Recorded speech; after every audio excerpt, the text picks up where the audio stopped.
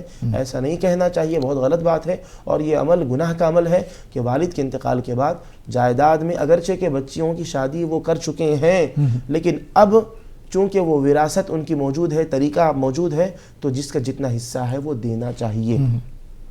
اور اب تعلیم پر خرچہ ہونے کی بات ہے تو لڑکوں کی تعلیم پر بھی تو والد نے خرچہ کیا. نہیں وہی میں نے بولا نا کہ وہ ایک چیز جو ایڈ کیا جاتا ہے کہ یہ شادی کے بعد دوسرے کے گھر پہ چلی گئی، اب یہاں پہ ہماری ذمہ داری ختم ہو جاتی. چلیے ایک ہمارا عنوان تو آج کا یہ نہیں ہے، لیکن بہن نے جو سوال کیا تو اس پہ ذہن میں ایک سوال ہے. اس پہ ایک اور سوال آ رہا ہے کہ والد کا انتقال ہو گیا، ایک ہی گھر ہے، جائیداد میں اور کچھ بھی نہیں ہے. اب انتقال کے بعد اس کا کس طرح سے بٹوارا کریں؟ اگر جو بھائی ہے اپنی بہنوں کو حصہ دینا چاہ رہا ہے تو ایک ہی گھر میں سے کیسے تقسیم کرے؟ کیا وہ گھر کو فروخت کر کے بہنوں کو حصہ دے، یا کیا طرح؟ بھائی کے پاس اتنا کیش نہیں ہے کہ بھائی ہوتا نا کہ اس کی مالیت نکال لے اور بہنوں کو حصہ اس میں سے دے دے، تو اس کا کیا طریقہ ہوگا؟ بسم اللہ الرحمن الرحیم. ایک ہی گھر والد کی طریقے میں ہے. اب ان کے انتقال کے بعد اس کی گھر کی تقسیم کیسے ہو؟ اس کی کئی صورتیں ہیں. پہلی صورت تو یہ ہے کہ اس گھر کو تقسیم کیا جائے، یعنی جتنے بھی وہ گز پر مشتمل گھر ہے وہ اس کو سارے لوگوں میں تقسیم کیا جائے، فلاں کا اتنا گز، فلاں کا اتنا گز، اس اعتبار سے تقسیم کیا جائے. اب وہ جو بھی ان کے حصے میں کوئی بھی روم آ رہا ہے تو اس کا ان کو ہینڈ اوور کر دیا جائے، ان کو اس کا مالک بنا دیا جائے. اب وہ جس طرح چاہیں اپنے تصرف میں اس کو لا سکتی ہیں. دوسرا طریقہ یہ ہے کہ بالکل ہے مختصر، اب بھائی اس میں رہ رہے ہیں، وہ ایک کمرہ اگر اس کو خالی کر دینے کی وجہ سے یہ لوگوں کو بہت مشکل ہو جائے گی، ایسی کوئی صورتحال ہے تقسیم تو کر دیں کہ کس کے حصے میں کتنا آ رہا ہے. بہنیں اپنے سسرال میں رہ رہی ہیں اور میکے کے والد کے طریقے کے حصے سے استفادہ نہیں کر رہی ہیں، تو جس بھائی کے حصے میں وہ استعمال میں آ رہا ہے کمرہ، یا پھر وہ ان کا حصہ استعمال میں آ رہا ہے، وہ اس کا کرایہ مقرر کر کے ان کو کرایہ ادا کرتے جائیں. اچھا، کیا بہن چھوڑ بھی سکتی ہے کہ بھائی کے حق میں مطلب تقسیم کر دیا جائے کہ بھائی تمہارا حصہ، پھر وہ اپنے بھائی سے بولے کہ یہ والا حصہ اب رکھ لو؟ تقسیم ہونے کے بعد جب اس کو اس کا مالک بنا دیا گیا، وہ مالک بننے کے بعد اپنی طرف سے اپنے بھائی کو دینا چاہ رہی ہے تو اس کے اختیار کی بات ہے، وہ بالکل دے سکتی ہے. تو چلیے ناظرین، مسنون دعا آج کا ہمارا عنوان ہے. ٹاپک کی طرف لوٹتے ہیں. مفتی صاحب، لگاتار جس طرح سے ہمارے پاس کال آتے ہیں جو خاص کر کاروبار کے لیے لوگ پریشان رہتے ہیں کہ برکت نہیں ہوتی ہے، کیا اس کے لیے بھی کوئی مسنون دعائیں ہیں کہ وہ جب آپ صبح اپنی دکان کھولیں یا جو بھی کاروباری آپ کا عمل ہو شروع کریں تو اس سے پہلے کچھ دعائیں خاص طور سے پڑھیں؟ بسم اللہ الرحمن الرحیم. کاروبار کے سلسلے میں دعا سے پہلے ایک اہم بات یہ ہے کہ کاروبار جائز اور حلال طریقے پر ہو. جس چیز کا کاروبار کر رہے ہیں وہ جائز ہو، حلال ہو. دوسری چیز یہ ہے کہ اس کا طریقہ بھی حلال ہو، خرید و فروخت ہے، لین دین ہے، یہ سب حلال پر مشتمل ہونا چاہیے. اس میں جھوٹ، حرام، ناجائز چیزیں، دھوکہ دہی، یہ ساری چیزوں سے بچنا چاہیے، تبھی کاروبار میں برکت ممکن ہے. دعائیں پڑھی جا رہی ہیں، قرآن کے ختم پر ختم ہو رہے ہیں، لیکن حرام چیزیں اس کے اندر شامل ہیں، دھوکہ دہی ہے، جھوٹ پر مشتمل ہے، تو ایسا کاروبار ترقی نہیں کر سکتا. اگر ترقی بھی کر رہا ہے اور خوب مال بھی آ رہا ہے، وہ مال انسان کو فائدہ نہیں پہنچا سکتا. یاد رکھیے، کیونکہ جائز اور حلال طریقے پر ہونا ضروری ہے. جس طرح اللہ اس کے رسول پاک علیہ السلام نے قرآن و حدیث کے اندر اصول اور طریقے ضوابط بتلائے ہیں، ان طریقوں کے مطابق اگر تجارت کاروبار ہو تو اس کے اندر انشاءاللہ تعالی فائدہ ہوگا. یعنی جائز اور حلال طریقے پر کاروبار کرنا خود ایک دعا ہے. یوں سمجھیے کہ یہ خود ایک دعا ہے.